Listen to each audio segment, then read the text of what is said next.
جب وہ کہتا ہے کہ جناب جب میں پی ٹی آئی میں بیٹھا تھا کور کمیٹی میں تو عمران خان سے آ کر کہا گیا کہ نواز شریف کو بیلنس کرنے کے لیے جہانگیر ترین کی بلی چڑھائی جائے گی. یہ میں نہیں کہہ رہا، یہ پی ٹی آئی کے لوگ کہہ رہے ہیں. اور پھر اسی طرح ہوا.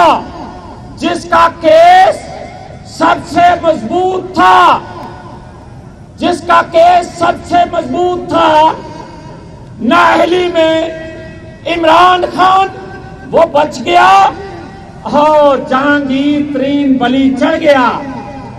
پھر آج یہ بتاؤ کہ جب ایک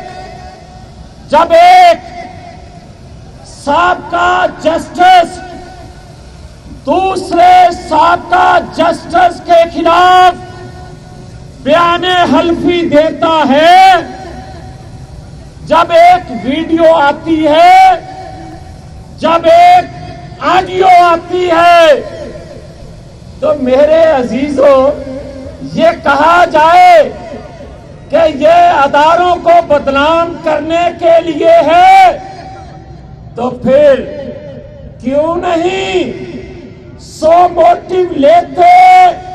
جاوید ہاشمی کو کیوں نہیں بلاتے؟ جواد احمد کو کیوں نہیں بلاتے؟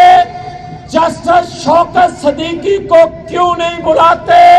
اور جب یہ باتیں میڈیا پر آئیں تو میڈیا ہاؤسز کے مالکان کو تو بلاتے ہو، مگر ایک سینئر صحافی جب نیشنل ٹی وی پر بیٹھ کر یہ بات کرے کہ جمہوریت کا نام لینے والے کو گولی سے اڑا دیا جائے اور اس گولی کی قیمت مرنے والے کے لواحقین سے لی جائے، تو بات کہاں آ گئی ہے جو رک نہیں رہی؟ کوئی نوٹس نہ لے اور باتیں کی جائیں صدارتی نظام کی. سنو، اب کون سا پارلیمانی نظام ہے؟ اب کون سا بھائی جمہوری نظام ہے؟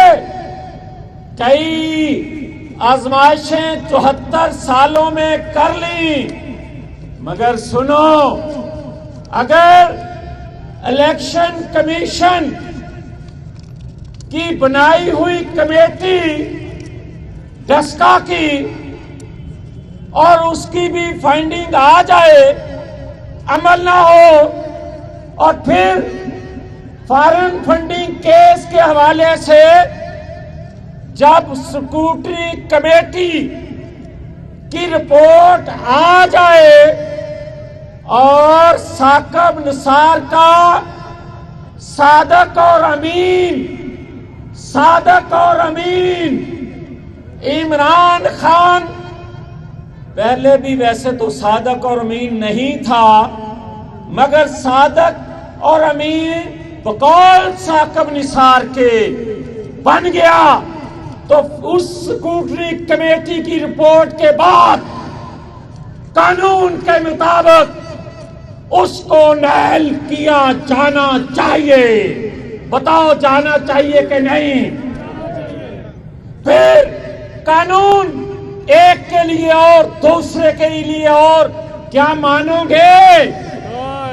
مگر ہم یہ کہتے ہیں کہ سکروٹنی کمیٹی کے فیصلے کے باوجود، رپورٹ کے باوجود، اگر کوئی اسے نااہل نہ کرے، مگر ہم یہ کہتے ہیں یہ فیصلہ پھر عوام کو کرنے دو، اور سابقہ دباؤ میں کیے ہوئے فیصلے نواز شریف کے خلاف جو تاحیات نااہلی کے کسی کی من پسند پر کیے جانے والے فیصلے پھر اسی طرح ختم کرو. بتاؤ کرنے ہیں یا نہیں؟ آپ بتاؤ یہ مطالبہ نہیں، یہ پاکستانی قوم کی آواز ہے یا نہیں؟ اگر ہے تو ہاتھ کھڑا کر کے بتاؤ یہ فیصلہ پاکستانی قوم کا ہے. تو پھر سنو، یہ شاہپورہ سے آج جس تحریک کا آغاز ہو رہا ہے وہ ہے کہ قومی مجرم عمران خان کو پھانسی دو اور پاکستان کے محسن جس نے پاکستان کے اندھیرے دور کیے، جس نے پاکستان میں سی پیک لایا، جس نے دہشت گردی کا خاتمہ کیا اور جس نے پاکستان میں روزگار کے مواقع دیے اور جس نے پاکستان کے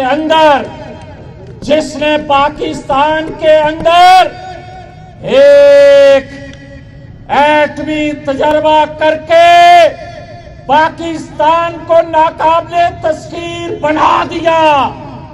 مگر یہ کیا کر رہے ہیں؟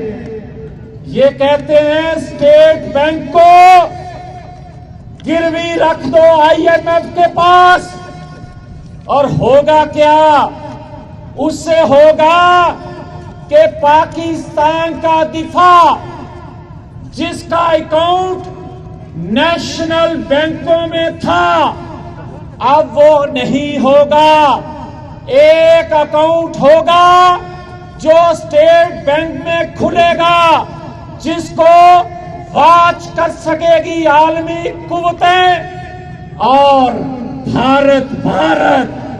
پھر مجھے بتاؤ کہ ہمارا دفاع مضبوط رہے گا یا کمزور ہوگا؟ یہ ہے سازش، اور سازش کرنے والے پاکستان کے حکومت جس نے ایٹمی دھماکے کیے اس کو $5 ارب کی آفر ہوئی، $5 ارب کی، مگر اس نے ٹھکرا کے آپ کے دفاع کو مضبوط کیا اور یہ $1 ارب لینے کے لیے پاکستان کو گروی رکھ رہے ہیں.